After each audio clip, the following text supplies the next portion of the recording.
সিলেটে ওয়ার্ক পারমিটের কথা বলে কোটি কোটি টাকা হাতানোর অভিযোগ, প্রশাসনিক নজরদারির অভাব।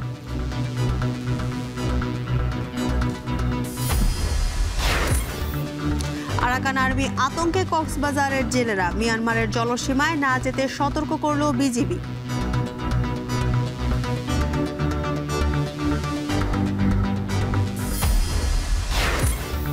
ডেঙ্গুতে মৃত্যুর হার সবচেয়ে বেশি বরগুনায়, প্রতিদিন আক্রান্ত 20 থেকে 50 জন, লার্ভা নিধনে নেই পদক্ষেপ।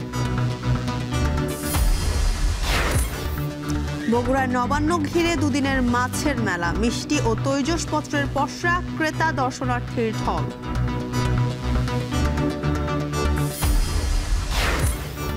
এবং নওগাঁয় আগাম জাতের আলু চাষে ব্যস্ত কৃষক, আলুর দাম কমলেও কীটনাশক ও শ্রমিক খরচ বেশি।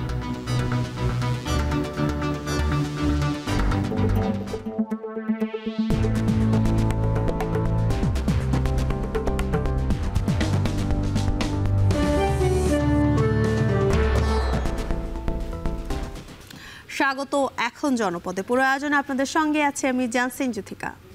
মিয়ানমারের জলসীমায় অতিক্রমের জেরে একের পর এক বাংলাদেশি জেলে ধরে নিয়ে যাচ্ছে আরাকান আর্মি। আতঙ্কে দিন কাটছে সীমান্তের হাজারো জেলে পরিবারের। গত 4 মাসে একজনকেও ফেরানো সম্ভব হয়নি। এমন বাস্তবতায় নতুন করে জেলেদের জলসীমায় না যেতে সতর্ক করেছে বিজিবি। আর আটক জেলেদের ফেরাতে আন্তর্জাতিক সহযোগিতা নেওয়ার পরামর্শ দিয়েছেন নিরাপত্তা বিশ্লেষকরা। মন্তোষ বেদজ্ঞর প্রতিবেদন। নাফ নদীতে মাছ ধরতে গিয়েছিলেন এক পরিবারের 3 সদস্য। গেল 12 আগস্ট মাছ ধরার এক পর্যায়ে মিয়ানমারের জলসীমায় ঢুকে পড়েন তারা। এ সময় তাদের সহ 5 জেলেকে ধরে নিয়ে যায় সশস্ত্র গোষ্ঠী আরাকান আর্মি। এরপর থেকে হদিশ নেই তাদের। ছেলে ইলিয়াস ও 2 নাতিকে নিয়ে দুশ্চিন্তায় বৃদ্ধা সম্বানু।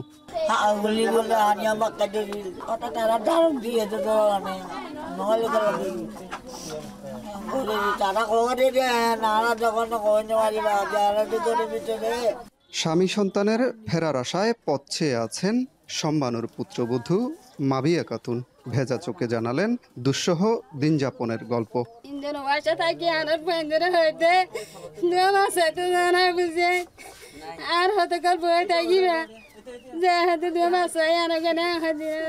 আগে ধরে নিয়ে যাওয়া 124 জেলেকে কয়েক দফায় ফিরিয়ে এনেছে বিজিবি। তবে 18 জুলাইয়ের পর প্রায় 4 মাসে একজনকেও ফেরত দেয়নি আরাকান আর্মি।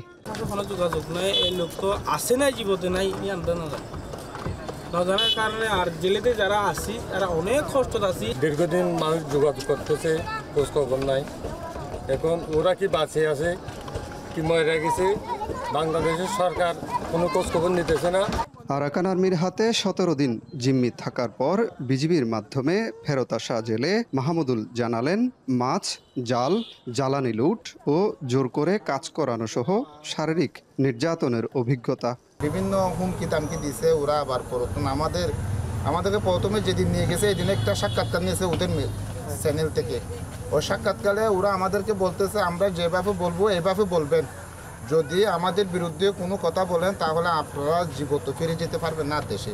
বিজিবির তথ্য মতে বর্তমানে আরাকান আর্মির হাতে বন্দী আছেন 48 বাংলাদেশি জেলে। স্থানীয়দের দাবি 250-র বেশি রোহিঙ্গা জেলে রয়েছে তাদের হেফাজতে। বিজিবির দাবি কেউ ভুলবশত আবার কেউ চোরাচালানের জন্য ঢুকছেন দেশটির জলসীমায়।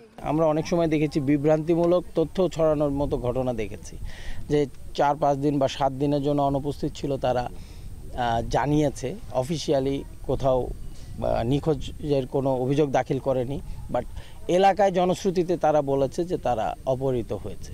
বাট এটাতে আমরা পরে দেখেছি তারা স্বইচ্ছায়, তাদের কোনো দুর্বিসন্ধি ছিল, তারা ওই অংশে গিয়েছে। তো এইটার বিভিন্ন বিষয় আছে, তবে অনেক ক্ষেত্রেই আরও বেশি মাছের আশায় সীমান্ত অতিক্রম করে ওখানে যাওয়ার একটা প্রবণতা আছে জেলাদের।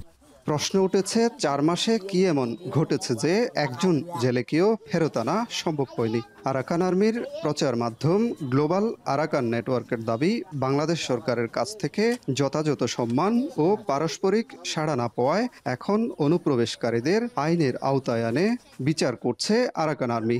এমন পরিস্থিতিতে আন্তর্জাতিক সংস্থাগুলোর সহযোগিতা নেওয়ার পরামর্শ এই নিরাপত্তা বিশ্লেষকের। যদি আরাকান আর্মির সাথে কোনো একটা চ্যানেল আমাদের খোলা থাকে বা থাকতো, তাহলে তাদের মাধ্যমে এই জেলেদের ফেরত আনা যেত বলে আমি মনে করি। হয়তো সেটাও নাই। এখন হয়তো ইউএনএইচসিআর আছে, জাতিসংঘের যে বিভিন্ন সংস্থা আছে, রেডক্রসের মাধ্যমে আমরা অ্যাপ্রোচ করতে পারি এই অসহায় জেলেগুলোকে মিয়ানমারের অর্থাৎ আরাকান আর্মির হাত থেকে উদ্ধার করা। সর্বশেষ গত 12ই নভেম্বর 2টি ট্রলার সহ 13 জেলেকে ধরে নিয়ে গেছে আরাকান আর্মি। গ্লোবাল আরাকান নেটওয়ার্কের তথ্য অনুযায়ী চলতি বছরের জানুয়ারি থেকে 18 জুলাই পর্যন্ত সময়ে 188 জন জেলে ও 30টি নৌকা ছেড়ে দিয়েছিল আরাকান আর্মি। মনতোষ বেদজ্ঞ, এখন কক্সবাজার। বিদেশে পাঠানোর নামে সিলেটে যেন থামছেই না প্রতারণার দৌরাত্ম্য। যুক্তরাজ্যে ওয়ার্ক পারমিটের লোভ দেখিয়ে কোটি কোটি টাকা হাতিয়ে নিচ্ছে নানা ট্রাভেল এজেন্সি ও দালাল চক্র। অবৈধ এজেন্সির এমন বেপরোয়া প্রতারণায় ক্ষতিগ্রস্ত বৈধ ব্যবসায়ীরাও। আর প্রশাসনিক নজরদারির অভাবে বাড়ছে মানুষের আর্থিক ঝুঁকি, বলছেন সংশ্লিষ্টরা। গোলজার আহমেদের প্রতিবেদন।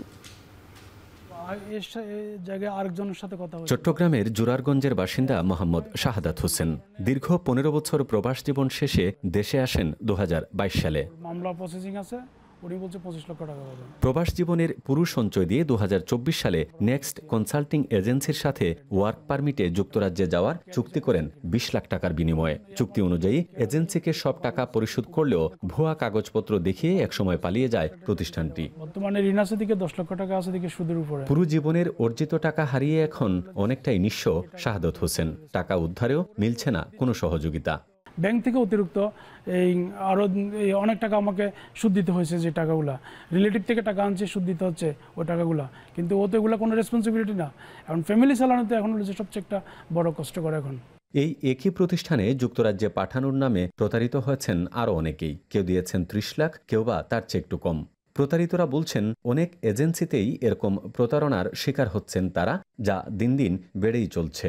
আমার লাখান আরও 10-12 জনের মেবি আরও বেশি হইব টাকা, 4-5 কোটি টাকারও বেশি হইব। তারা টাকা লইয়া গেছে, আর আমি যে হয়রানি হয়েছে আমার লাইফ ধ্বংস করে গেছে। কেন জেবা যারা আছেন আইন সংস্থা প্রয়োগকারী সংস্থা, তারা কাছে আসলে আমি জোর দাবি করলাম যে আসলে এরকম মানে যারা বাটপারি করে, চিটিং করে, আসলে ফ্যামিলি ধ্বংস করে, কেন আইনগতভাবে যেটুকু দরকার মানে একটা আইনি ব্যবস্থা নেওয়ার জন্য। বেশ কয়েকজন গ্রাহকের টাকা ফেরত না দেওয়ার অভিযোগ যাচাই করতে গিয়ে সিলেটের রোজভিউ মার্কেটে দেখা গেল নেক্সট গ্রুপ এজেন্সির পরিচালক শাহ মোহাম্মদ ফজলুল কাদের সিদ্দিকী বর্তমানে রয়েছেন যুক্তরাজ্যে।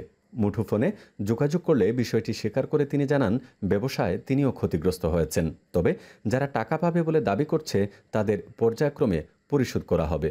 আমি কিছু লস খাইছি, কারণ আমি যারা সাথে কাজ করছি ইউকে তার লগে আমি কমিউনিকেশন করাম পারলাম না। আস্তে আস্তে আমি দিব। এখন যদি কাস্টমার হইন ভাই আমি দিলাম না, তো প্রত্যেকে হইন ভাই আপনারা তো অভিযোগ করছেন, আর যেহেতু কমিউনিকেশন হয় তো এগুলো সুন্দর দেখাইলো না, তো ঠিক আছে আমার আপনার কমিউনিকেশন করার দরকার নাই। এখন অভিযোগ করছেন, অভিযোগে টাকা লেগে দিব না। এদিকে সংশ্লিষ্ট ব্যবসায়ীরা বলছেন, বৈধ এজেন্সির চেয়ে অবৈধ এজেন্সি প্রতিনিয়তই প্রতারণা করছে মানুষের সাথে। প্রশাসনের কার্যকরী উদ্যোগ না থাকায় ক্ষতিগ্রস্ত হচ্ছেন বৈধ ব্যবসায়ীরাও।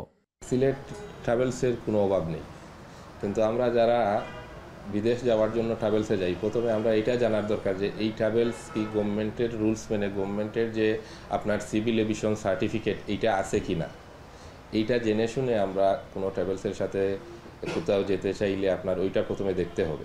কিন্তু আমরা না দেখেই যাদের সাথে ব্যবসা করি ম্যাক্সিমামেরই কোনো ধরনের গভর্নমেন্টের অথরাইজ কোনো সার্টিফিকেট নেই। যারা ধরেন কোনো ধরনের কাগজপত্র নাই, ওরা ধরেন নামমাত্রটা স্পেস নিয়ে এবং ভালো ডেকোরেট করে তারা মানুষকে ভুক্তভোগী করতেছে। এটার ব্যাপারে প্রশাসন যাতে জরুরি খুব গুরুত্বপূর্ণ একটা পদক্ষেপ নেয়। যদিও সাম্প্রতিক সময়ে অবৈধ ট্রাভেল এজেন্সির বিরুদ্ধে শিগগিরই ব্যবস্থা নেওয়ার কথা জানায় পুলিশ। বিভিন্ন বাসা বাড়ি ভাড়া নিয়ে, বিভিন্ন ফ্ল্যাট ভাড়া নিয়ে, অ্যাপার্টমেন্ট ভাড়া নিয়ে এই কার্যক্রম পরিচালনা করে।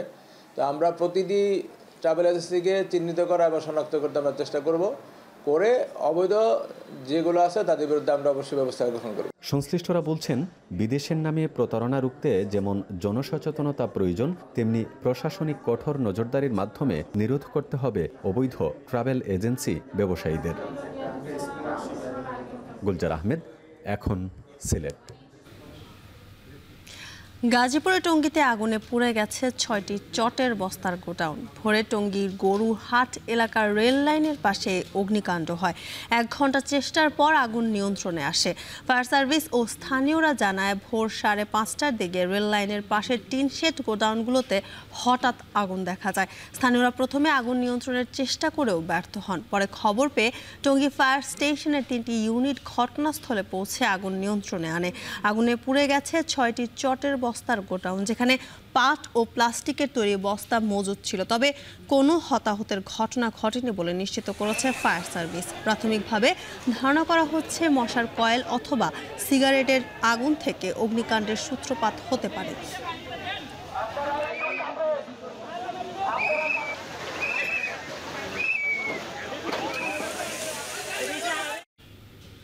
সাভারে কার্যক্রম নিষিদ্ধ আওয়ামী লীগের ডাকা শাটডাউন কর্মসূচির কোনো প্রভাব পড়েনি। শাটডাউনের সমর্থনে কোথাও কোনো মিছিল মিটিং করতে দেখা যায়নি। সড়ক মহাসড়কে চলাচলও রয়েছে স্বাভাবিক। সতর্ক অবস্থায় রয়েছে আইন শৃঙ্খলা বাহিনী। বিস্তারিত জানাতে সাভার থেকে যুক্ত হচ্ছেন সহকর্মী হুমায়ুন কবির। হুমায়ুন, আইন শৃঙ্খলা সহ সার্বিক পরিস্থিতি সেখানে কেমন দেখছেন, বিস্তারিত জানাবেন।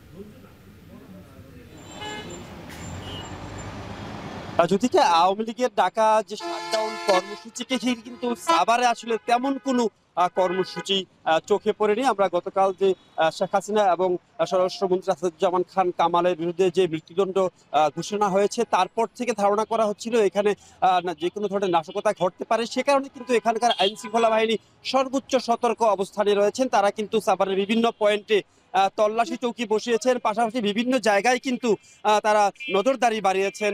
সন্দেহজনক কাউকে দেখলে জিজ্ঞাসাবাদ করছেন। পাশাপাশি তারা কিন্তু আইন শৃঙ্খলা বাহিনীর পুলিশ ছাড়াও সাদা পোশাকে কিন্তু বিভিন্ন বাহিনীর সদস্যরা দায়িত্ব পালন করছেন। আমরা সকাল থেকে সাভার, আশুলিয়া এবং ধামরাইয়ের বিভিন্ন জায়গায় ঘুরে দেখেছি, প্রতিদিনের মতোই কিন্তু যান চলাচল স্বাভাবিক রয়েছে। যে শাটডাউন কর্মসূচির কোনো প্রভাবই কিন্তু সাভারে পড়তে দেখা যায়নি। এবং সাভারের আশুলিয়ায় আমরা সকালে একটি পিকআপে একটি অগ্নিসংযোগের ঘটনা ছাড়া আসলে তেমন কোনো ঘটনা কিন্তু পরিলক্ষিত হয়নি। জনজীবন স্বাভাবিক রয়েছে। আমরা সকাল থেকে ঘুরে দেখেছি শিল্পাঞ্চল সাভার আশুলিয়ায় গার্মেন্টস শ্রমিকেরা রয়েছেন, তারাও প্রতিদিনের মতো তাদের কর্মকাণ্ডে যোগদান করেছে। অফিস আদালত খুলেছে, দোকানপাট স্বাভাবিক রয়েছে। এক কথায় মানে শাটডাউনের যেই আওয়ামী লীগের যে শাটডাউন দেখেছে সেটার কোনো প্রভাব কিন্তু পরিলক্ষিত হয়নি। পুলিশ দায়িত্ব পালন করছে।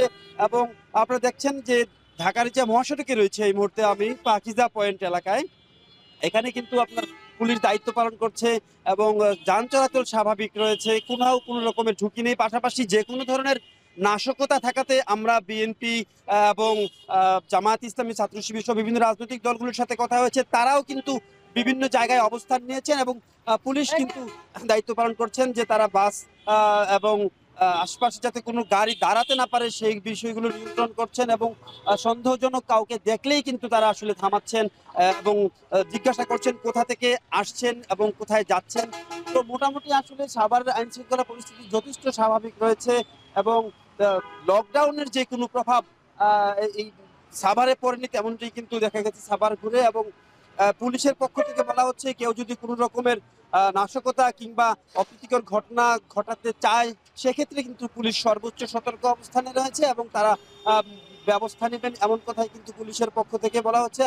শুরুতে যেমনটি বলছিলাম যে লকডাউন কর্মসূচিকে ঘিরে সাভার, আশুলিয়া, ধামরাই শুধুমাত্র একটি আগুন দেওয়ার ঘটনা ঘটেছে আজকে সকালে, সেটি আসলে। এছাড়া কিন্তু সার্বিক পরিস্থিতি শান্তিপূর্ণ রয়েছে, কোথাও কোনো প্রভাব পড়েনি এবং বিভিন্ন দলের নেতাকর্মীরা তারাও কিন্তু যথেষ্ট সতর্ক অবস্থানে রয়েছে যাতে আওয়ামী লীগ এবং অঙ্গ সংগঠনের যারা রয়েছেন তারা যাতে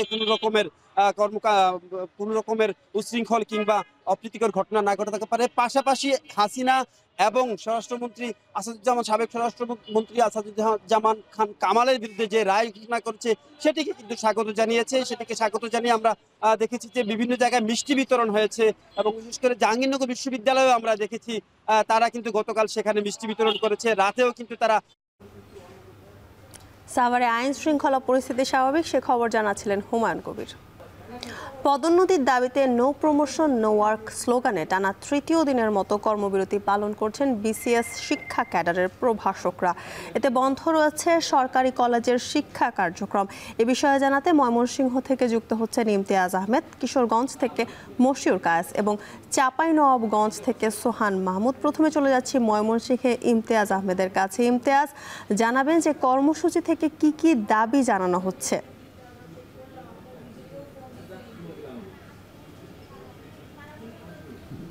জ্যোতি, একটু আগেই আমার সঙ্গে একজন শিক্ষিকার কথা হচ্ছিলেন, তিনি মোকারিমা আক্তার, তিনি ভূগোল ও পরিবেশবিদ্যা বিভাগে সরকারি আন্দোলন কলেজে প্রভাষক হিসেবে শিক্ষকতা করেন। তিনি 32তম বিসিএস শিক্ষা ক্যাডারে যোগদান করেছিলেন। 13 বছর তার শিক্ষকতা জীবন অতিক্রম করার পরেও তিনি আসলে কোনো পদোন্নতি পাননি। তার মতো এমন অনেকেই আছেন, আজকে তৃতীয় দিনের মতো তারা কর্মবিরতি পালন করছেন। শিক্ষকরা যারা 32তম বিসিএস, 34, 36, 37তম বিসিএস পর্যন্ত যারা শিক্ষা ক্যাডারে প্রভাষক হিসেবে প্রভাষক হিসেবে যোগদান করেছিলেন, তাদের আসলে পদোন্নতি বঞ্চিত দীর্ঘদিন তারা আজকে আন্দোলন করছেন। এবং তাদের যে মোটা দাগে যে 4টি দাবি, তার মধ্যে অন্যতম দাবিগুলো হতো অনতি বিলম্বে পদোন্নতি, ডিপিসি ডিপার্টমেন্টাল প্রমোশন কমিটি সভা সম্পন্ন করা, 37তম ব্যাচ পর্যন্ত সকল পদোন্নতি বঞ্চিত প্রভাষকদের ভূতাপেক্ষ পদোন্নতির জিও জারি, 37 ব্যাচ পর্যন্ত যোগ্য সকলের ভূতাপেক্ষ পদোন্নতি নিশ্চিত করতে অনতি বিলম্বে সুপার নিউমানের পদ সৃজন করা সহ 4 দফা দাবিতে আজকে তৃতীয় দিনের মতো তারা এখানে কর্মবিরতি পালন করছেন। এবং এটি ময়মনসিংহের 8টি সরকারি কলেজের যারা প্রভাষক রয়েছেন স্ব স্থানে বিভিন্ন কলেজগুলোতে আমরা জানতে পেরেছি তারা কিন্তু অবস্থান কর্মসূচি এবং কর্মবিরতি পালন করছেন। যার জন্য কিন্তু আমরা দেখতে পেরেছি, যেমন এই কলেজটির কথা যদি বলি, এখানে কলেজ শাখা থেকে শুরু করে অনার্স মাস্টার শাখা রয়েছে। এখানে যারা প্রভাষক রয়েছে তারা যেহেতু কর্মবিরতির রয়েছেন, সুতরাং ক্লাস না করেই অনেক শিক্ষার্থী কিন্তু ফিরে যাচ্ছেন। সুতরাং তৃতীয় দিন তাদের যেহেতু কর্মবিরতি চলছে, আজকে ময়মনসিংহের যে 8টি কলেজ সহ বিভাগের প্রত্যেকটি সরকারি কলেজের প্রভাষকরা আজকে কর্মবিরতিতে রয়েছে। সুতরাং শিক্ষা কার্যক্রমে যেমন ব্যাহত ঘটছে, ক্লাস থেকে শুরু করে শ্রেণী পাঠ কার্যক্রমে কিন্তু ব্যাহত হচ্ছে। এবং তারা যেটা বলছেন যে তাদের সকল যোগ্যতা থাকার পরেও দীর্ঘদিন তাদের এই পদবঞ্চিত থাকার কারণে বিভিন্ন আমলাতান্ত্রিক আইনি জটিলতার উসিলা দেখিয়ে যে তাদের এই পদবঞ্চিত করা হচ্ছে, তাদের যে পদোন্নতি থেকে তাদেরকে বঞ্চিত করা হচ্ছে, সেটি একটি বৈষম্য এবং অনতি বিলম্বে আসলে এই বৈষম্যের অবসান চান। এবং যার জন্য দেখা গেছে যে তাদের সঙ্গে যারা জয়েন করেছিলেন শিক্ষা, স্বাস্থ্য, কৃষি থেকে শুরু করে বিভিন্ন ক্ষেত্রে তারা কিন্তু নিয়মিত পদোন্নতি পাচ্ছেন, কিন্তু তারপরও দীর্ঘদিন অতিবাহিত হলেও এই প্রভাষক যারা রয়েছেন তারা কিন্তু পদোন্নতি পাচ্ছেন। সুতরাং তারা খুব জোর দাবি জানাচ্ছে যতদিন পর্যন্ত তাদের এই ভূতাপেক্ষ পদোন্নতিটি না হচ্ছে ততদিন পর্যন্ত তারা কর্মবিরতিতে থাকবেন এবং তারা চাচ্ছেন যে কর্তৃপক্ষ যেন টনক নড়ে এবং তারা যেন তাদের দাবি পূরণ করে। তো এই ছিল ময়মনসিংহ থেকে কর্মবিরতির সব শেষ আমার কাছে। এখন আমরা কিশোরগঞ্জে, সেখানে রয়েছে আমাদের সহকর্মী মশিউর কায়েস, জানাবেন কিশোরগঞ্জে আসলে সরকারি কলেজের যারা প্রভাষক রয়েছেন তাদের কি অবস্থা কর্মবিরতির। ইমতিয়াজ, আপনি যেরকম বিষয়টি বলছিলেন, ময়মনসিংহের মতো কিশোরগঞ্জেও কিন্তু সেই একই দাবিতে কিন্তু তারা আসলে এখানে কর্মবিরতিতে অংশ নিয়েছে। আমি একটু জানাতে চাই যে তাদের এই কর্মবিরতির কারণে মূলত যে শিক্ষা কার্যক্রমে যে ব্যাঘাত ঘটছে কিংবা যে শিক্ষা কার্যক্রমের যে অবস্থাটা, এখানে 5টি পরীক্ষা রয়েছে এই গুরুদয়াল সরকারি কলেজে। এখানে আমরা যদি একটু জানিয়ে রাখতে চাই যে এখানে শতাধিক এখানে প্রভাষক সহযোগী অধ্যাপক রয়েছেন। সেখান থেকে কিন্তু অর্ধশতাধিক প্রভাষক যারা রয়েছেন তারা কিন্তু কর্মবিরতিতে এসেছেন এবং সকাল থেকে তারা কিন্তু কোনো শ্রেণী পাঠ কিংবা কোনো পরীক্ষায় অংশ নেননি, যার ফলে কিন্তু আমরা যদি একটু বলি যে এখানের যে পরীক্ষাগুলো রয়েছে এবং শ্রেণীকক্ষগুলো কিন্তু আমরা দেখেছি যে শিক্ষক শূন্য। এতে করে যারা এখানে অধ্যাপক কিংবা সহযোগী অধ্যাপক রয়েছেন তাদের কিন্তু বেশ ব্যাক পোহাতে হচ্ছে এবং তারা যে বিষয়টি বলছেন যে যদি এভাবে তাদের এই কর্মসূচি চলতে থাকে সেক্ষেত্রে কিন্তু শিক্ষা কার্যক্রমে কিন্তু একটা বড় ধরনের বেগ পেতে হবে সরকারি কলেজগুলোতে। সেজন্য কিন্তু তারা যে বিষয়টি বলছে যে দ্রুত গতিতে তাদের দাবি তারা বলছে যৌক্তিক, এবং তাদের সঙ্গে কিন্তু কলেজ কর্তৃপক্ষও কিন্তু আসলে যে তাদের সাথে একাত্মতা প্রকাশ করেছেন এবং তারা বলছেন যে তাদের এই যৌক্তিক কর্মসূচির পক্ষেও কিন্তু তারা রয়েছেন। কিন্তু পাশাপাশি তারা কিন্তু এখানে কিছুটা উদ্বেগও প্রকাশ করেছেন যে দ্রুত যদি সরকার তাদের দাবি মেনে না নেয় সেক্ষেত্রে কিন্তু তাদের শিক্ষা কার্যক্রম চালাতে বেশ সমস্যা তৈরি হবে। পাশাপাশি এখানকার শিক্ষার্থীদের সঙ্গেও যে কথা হয়েছে তারাও কিন্তু বিষয়টি বলছে যে তারা প্রতিনিয়তই কলেজে আসছে কিন্তু নিয়মিত পাঠদানে কিন্তু ব্যাঘাত ঘটছে। তারাও যে বিষয়টি বলছে যে দ্রুত গতিতে তাদের দাবি মেনে নিয়ে যে তাদের প্রমোশনের যে দাবিটা রয়েছে সেটি কিন্তু দ্রুত আসতে হবে। কিশোরগঞ্জের গুরুদয়াল এবং সরকারি মহিলা কলেজ দুই জায়গায় কিন্তু কর্মবিরতি চলছে। তো আমার কাছে ছিল কিশোরগঞ্জ থেকে এই সর্বশেষ তথ্য। এবার চলে যাব আমরা একটু চাঁপাইনবাবগঞ্জে, সেখানে আছেন আমাদের সহকর্মী সোহান। জানাবেন আপনার অঞ্চলের কথা।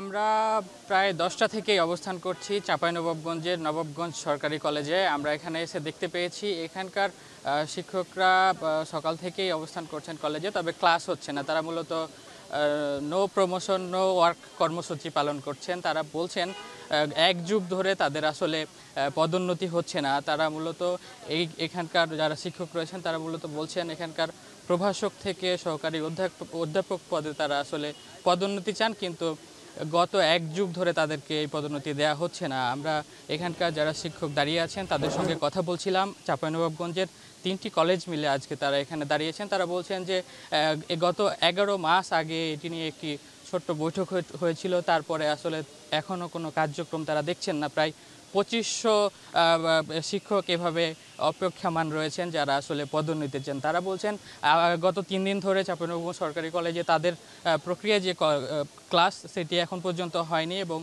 এই কর্মসূচি যতক্ষণ সরকার মেনে না নেবে ততক্ষণ আসলে তারা এই কর্মসূচি চালিয়ে যাবেন। এতে আমরা শিক্ষার্থীদের সঙ্গে কথা বলছিলাম। শিক্ষার্থীরা বলছেন যেহেতু বিশেষ ক্যাডার যে শিক্ষকগুলো রয়েছে তারা ক্লাস নিচ্ছেন না, তারা ভোগান্তিতে পড়ছেন। আমরা এদের সাথে কথা বলে জানতে পেরেছি যে 32 থেকে 37তম বিশেষ যারা রয়েছেন এই শিক্ষকরা মূলত এই কর্মবিরতি পালন করছেন। তো যুথিকা এই ছিল চাঁপাইনবাবগঞ্জের নবাবগঞ্জ সরকারি কলেজ থেকে আমার কাছে সবশেষ। পদোন্নতির দাবিতে নো প্রমোশন নো ওয়ার্ক স্লোগানে টানা 3য় দিনের মতো কর্মবিরতি পালন করছে বিসিএস শিক্ষা ক্যাডারের প্রভাষকরা। সেই খবর জানাচ্ছিলেন বিভিন্ন জেলা থেকে সহকর্মীরা। ডেঙ্গুর হটস্পট বরগুনায় কমছে না আক্রান্তের সংখ্যা। প্রতিদিন 20 থেকে 50 জন আক্রান্ত হচ্ছে ডেঙ্গুতে। এ জেলায় দেশের সবচেয়ে বেশি আক্রান্ত ও মৃত্যু হলেও এডিসের লার্ভা নিধনে নেই কোনো পদক্ষেপ। এ নিয়ে আরও জানাতে বরগুনা জেনারেল হাসপাতাল থেকে যুক্ত হচ্ছেন সুজন আকন। সুজন, জেলায় ডেঙ্গু আক্রান্তের সংখ্যা এখন কত এবং ডেঙ্গু প্রতিরোধে কোনো ব্যবস্থা নেওয়া হচ্ছে কিনা জানাবেন।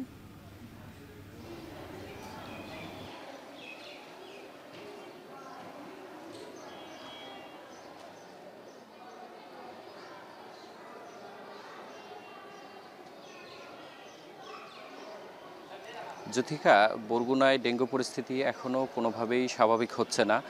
বিশেষ করে এই যে বৃষ্টির মৌসুম শেষ হয়েছে, আপনি জানেন যে শীত শুরু হয়েছে, এই সময়টায় আসলে ডেঙ্গু পরিস্থিতি একেবারেই স্বাভাবিক হওয়ার কথা থাকলেও এখনও প্রতিদিন এই জেলায় 20 থেকে 50 জন মানুষ ডেঙ্গু আক্রান্ত হয়ে বিভিন্ন হাসপাতালে ভর্তি হচ্ছেন। বরগুনা সিভিল সার্জন অফিসের দেয়া সর্বশেষ তথ্য অনুযায়ী গত 24 ঘন্টায় মূলত 26 জন নতুন করে মানুষ ডেঙ্গু আক্রান্ত হয়েছে এবং বরগুনা সদর হাসপাতালে এখনও 65 জন রোগী এখানে চিকিৎসা নিচ্ছেন। এবং এই জানুয়ারি থেকে এখন পর্যন্ত এই জেলায় 9366 জন মানুষ এখানে ডেঙ্গু আক্রান্ত হয়েছেন। বিশেষ করে আরেকটি বিষয় যদি বলতে হয়, বরগুনায় এখন পর্যন্ত আমি বেশ কয়েকদিন ঘুরে দেখেছি ডেঙ্গুর বিষয়।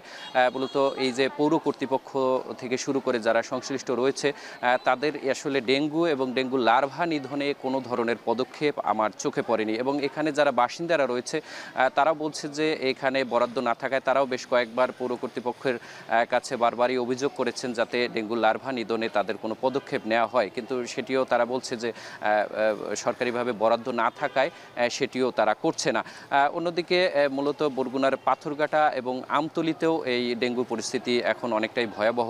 বিশেষ গত পরশুদিন আমতলীর এক বাসিন্দা মূলত ঢাকা এনাম মেডিকেল কলেজ হাসপাতালে ডেঙ্গু আক্রান্ত হয়ে মৃত্যুবরণ করেন এবং এই সর্বশেষ তথ্য অনুযায়ী বরগুনায় কিন্তু এখনও কোনোভাবেই ডেঙ্গু নিয়ন্ত্রণ হচ্ছে না এবং চিকিৎসকদের সঙ্গে আমি কথা বলেছি যে এখনও এই শীত মৌসুম শুরু হওয়ার পরেও কেন এই এলাকায় ডেঙ্গু পরিস্থিতি স্বাভাবিক হচ্ছে না। তারা বলছে যে ব্যক্তি পর্যায়ে যে সচেতনতা সেটি বৃদ্ধির বিষয়ে তারা জোর দিয়েছেন। বিশেষ করে তারা বলছেন যে এখন যে রোগীরা ভর্তি হচ্ছেন তারা মূলত গ্রাম পর্যায়ের যে রোগীরা অর্থাৎ প্রত্যন্ত এলাকার যে মানুষজন তারাই কিন্তু বেশিরভাগ আক্রান্ত হচ্ছে।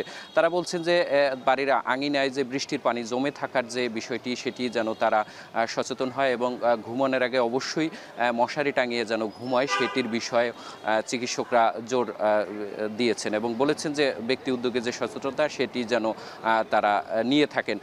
এবং বরগুনায় যারা বাসিন্দা রয়েছে পৌরবাসী যারা রয়েছেন তারা বলছেন যে বরগুনার বিশেষ করে তারা বলেছেন যে বিভিন্ন জায়গায় নালা নর্দমায় যে এডিস লার্ভা জমেছে সেগুলো যেন দ্রুত ধ্বংস করা হয় সেটির বিষয়ে তারা জোর দিয়েছেন। তো এই ছিল আমার কাছে বরগুনায় ডেঙ্গু পরিস্থিতির সবশেষ। বরগুনা থেকে ডেঙ্গু পরিস্থিতির খবর জানাচ্ছিলেন সুজনা কোন। শীতের শুরুতে গ্রামীণ জনপদের মানুষের ভরসা গরম পোশাক। সাপ্তাহিক হাটে পটুয়াখালীর কলাপাড়ায় গাউন পট্টি ও ফুটপাতের অর্ধশতাধিক দোকানে জমে উঠেছে বেচা বিক্রি। এ বিষয়ে আরও জানাতে সেখান থেকে যুক্ত হয়েছেন সহকর্মী জসিম পারভেজ। জসিম, গরম কাপড়ের চাহিদা সেখানে কেমন দেখছেন জানাবেন।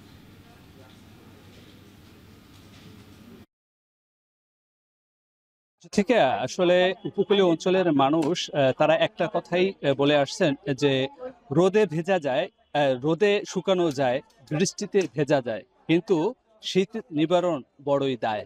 এমন পরিস্থিতিতে এখন কিন্তু শীত মৌসুম শুরু হয়েছে আর এই শীত মৌসুমে উপকূলীয় অঞ্চলের সবচেয়ে বড় কষ্টের বিষয় হচ্ছে যে শীত থেকে কিভাবে পরিত্রাণ পাওয়া যায়। আর সেই পরিত্রাণের জন্যই কিন্তু এখানকার উপকূলীয় অঞ্চলের বিভিন্ন শ্রেণীর মানুষ, নিম্ন আয়ের মানুষ, দরিদ্র শ্রেণীর মানুষ এবং মধ্যবিত্ত পরিবারের মানুষ তারা কিন্তু এই যে গরম পোশাকের জন্য ছুটে আসেন এরকম গাউন পট্টিতে। এখানে কিন্তু 20 টাকা থেকে শুরু করে 1000 টাকা পর্যন্ত দামের গরম পোশাক এখানে কেনাকাটা করা যায়। আর সে কারণে কিন্তু আজ সাপ্তাহিক যে হাট রয়েছে মঙ্গলবার, এই মঙ্গলবারে তারা এখানে এসেছেন, বেচা কিনা জমে উঠেছে।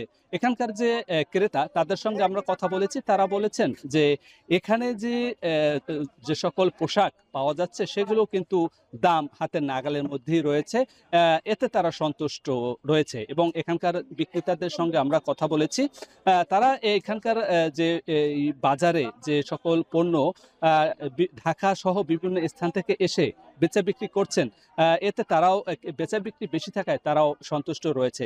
এখানকার প্রায় অর্ধশত ব্যবসায়ী রয়েছে, তারা বলেছেন যে এখানে তারা প্রতিজন বিক্রেতা 5 থেকে 10,000 টাকা পর্যন্ত বেচা বিক্রি করছেন এক একজন। কিন্তু এখানকার যে অন্যান্য ফুটপাতেও কিন্তু বিক্রেতারা বসেছেন, তারা বেচা বিক্রি করছেন।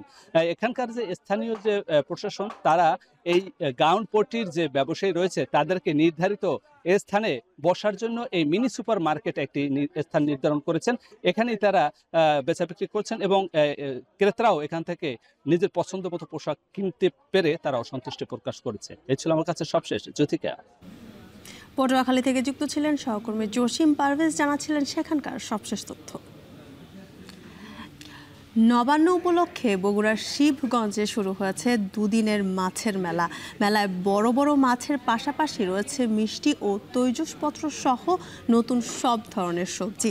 এ নিয়ে আরও জানাতে যুক্ত হচ্ছে সহকর্মী মাজেদুর রহমান। মাজেদ, মেলায় ক্রেতা বিক্রেতা দর্শনার্থীর ভিড় কেমন দেখছেন এবং সেখানে বেচা বিক্রি কেমন হচ্ছে জানাবেন।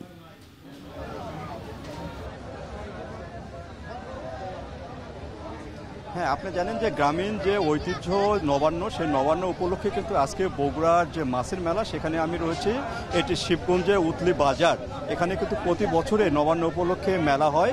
আর মেলাটি হয় যে পয়লা অগ্রহায়ণ ধান কাটা মারার সময় যে আটা পিঠা যেটি করা হয় সে উপলক্ষে এখানে মাছের মেলাও বসে। শুধু মাছ না, এখানে মাছের পাশাপাশি বিভিন্ন ধরনের মাংস, গরু, খাসি, মহিষ থেকে আরম্ভ করে মুরগি বিভিন্ন জিনিসই কিন্তু এখানে পাওয়া যায়। এছাড়া যে মাটির তৈজসপত্র, খেলনা, নতুন যে সবজিগুলো আসছে সেই সবজিগুলো কিন্তু এই মেলাতে ওঠে।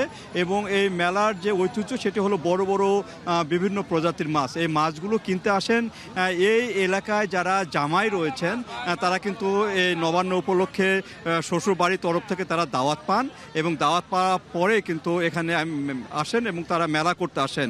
এবং মেলাতে তারা বড় বড় মাছ নিয়ে কিন্তু শ্বশুরবাড়িতে যান এবং সে মাছ দিয়েই কিন্তু রান্না করা হয় এবং সে মাছ খাওয়া হয়। তো এইভাবে কিন্তু ঐতিহ্য প্রায় এখানে 160 বছরের পুরনো যে মেলা, সেই মেলার কিন্তু একটা ঐতিহ্য রয়েছে। সেই ঐতিহ্য অনুসারে কিন্তু এই মেলাটা হয়ে থাকে।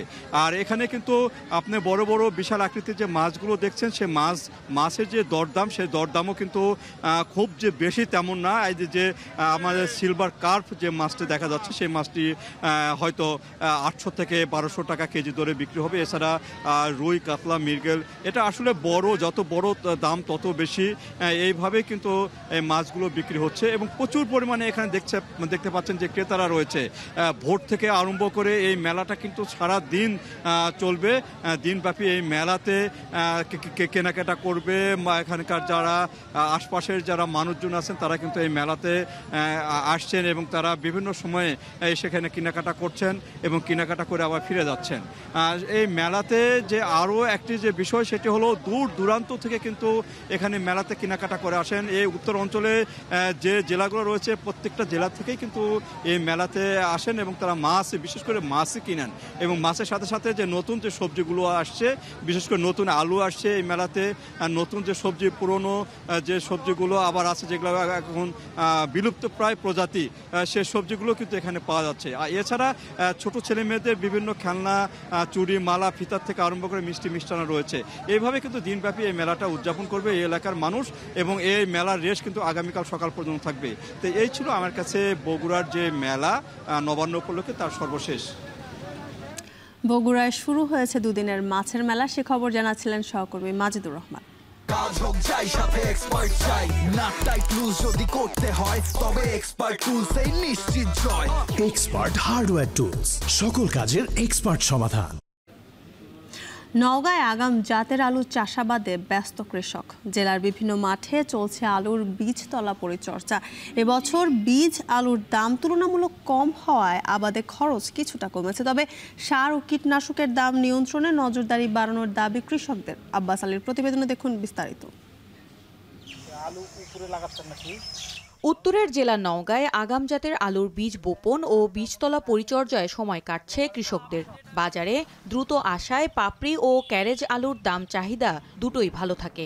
গেল বছরের তুলনায় বীজ আলুর দাম কমলেও সার, কীটনাশক ও শ্রমিক খরচ আগের মতোই। ফলে লোকসানের মধ্যেও ভালো দামের আশা কৃষকদের।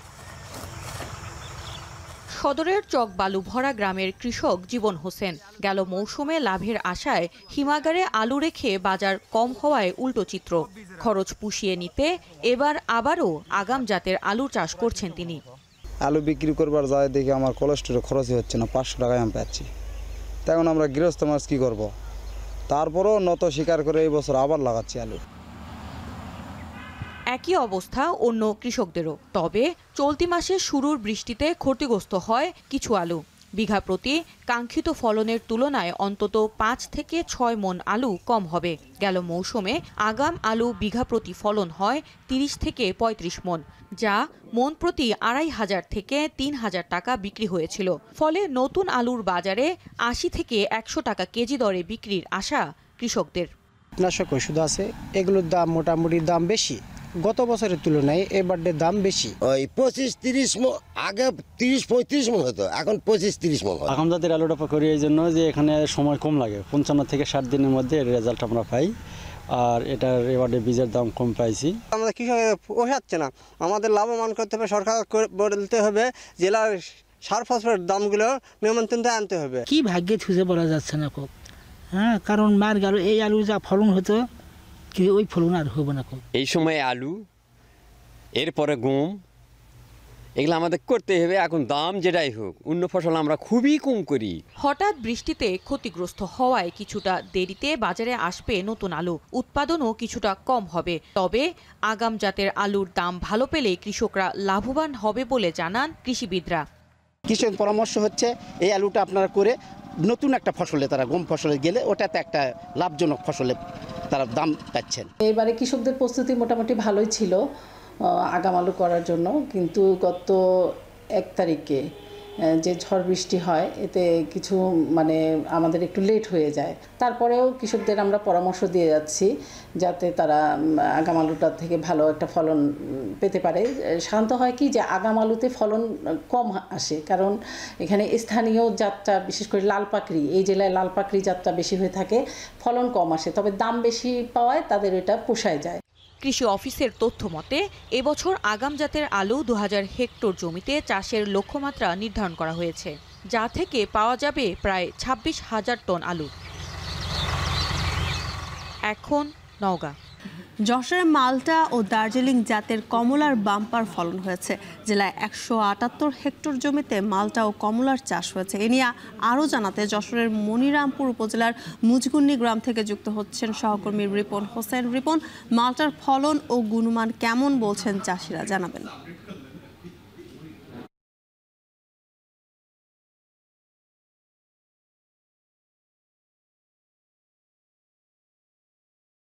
যদিও বিদেশি ফল এই মালটা এবং কমলা, সেটি বাংলাদেশে চাষ হচ্ছে। এখানে প্রায় 25 বিঘা জমি রয়েছে, সেখানে মালটা এবং কমলা রয়েছে। আমার পেছনে দেখছেন যে থোকায় থোকায় কমলা ঝুলে রয়েছে, পাশেই রয়েছে মালটার, সেটিও রয়েছে এবং দামও ভালো পাচ্ছেন। প্রতি কেজি প্রায় 150 টাকা করে বিক্রি করছেন এই কমলা, এবং মালটা বিক্রি করছেন 100 টাকা কেজি দরে। এখানে যে 25 বিঘা জমি রয়েছে সেখান থেকে কয়েক লক্ষ টাকা বিক্রি করবে বলে জানিয়েছেন এখানকার যারা চাষি রয়েছে। প্রায় 30 লাখ টাকা বিক্রি হবে বলে জানিয়েছেন এখানকার যে চাষি রয়েছে তিনি। শুধু এই যে মজগুনি গ্রাম নয়, যশোরের বিভিন্ন অঞ্চলে কিন্তু মালটা এবং কমলা চাষ হয়েছে। বিশেষ করে যশোরের চৌগাছা উপজেলা সদরের কিছু অংশে কিন্তু এই চাষ হয়েছে। 200 হেক্টরের উপরে কিন্তু এই চাষটি রয়েছে। বা কৃষি বিভাগের পক্ষ থেকে বলা হচ্ছে যেহেতু এটি নতুন চাষ, সেহেতু কৃষি বিভাগের পক্ষ থেকে যারা কৃষক রয়েছেন তাদের বিভিন্ন পরামর্শ দেওয়া হচ্ছে। আমরা গাছে দেখেছি থোকায় থোকায় যে কমলা রয়েছে সেটি ধরেছে এবং খেতেও সুস্বাদু বলছেন যারা এখানকার চাষি রয়েছেন তারা। আমরা দেখছি যে শুধু এই অঞ্চল নয়, অন্য অন্য অঞ্চলে এখান থেকে যে চারা নিয়ে অন্যরাও কিন্তু রোপণ করছেন।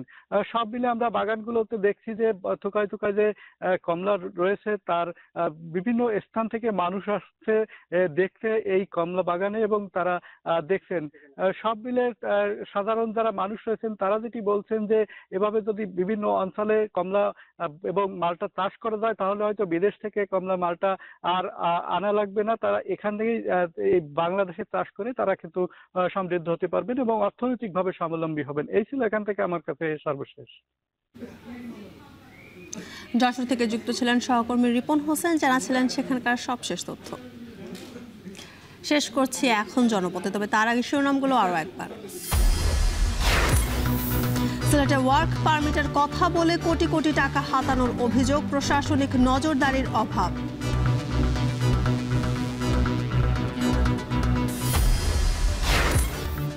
আরাকান আর্মি আতঙ্কে কক্সবাজারের জেলেরা মিয়ানমারের জলসীমায় না যেতে সতর্ক করল বিজিবি।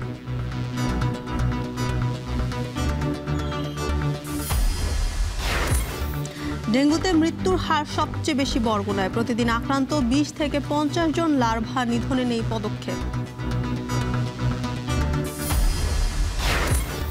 বগুড়ায় নবান্ন ঘিরে দুদিনের মাছের মেলা, মিষ্টি ও তৈজসপত্রের পসরা ক্রেতা, দর্শনার্থীর ঢল।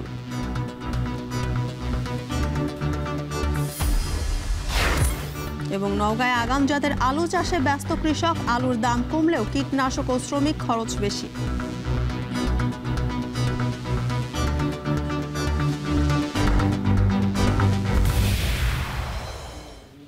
এই ছিল এখন জনপদে। এখন টেলিভিশন ওয়েবসাইটে দেখতে ভিজিট করুন এখন.tv এবং ফেসবুকে দেখতে ভিজিট করুন facebook.com/tv.এখন এবং ইউটিউবে দেখতে ভিজিট করুন youtube.com/c/এখন TV।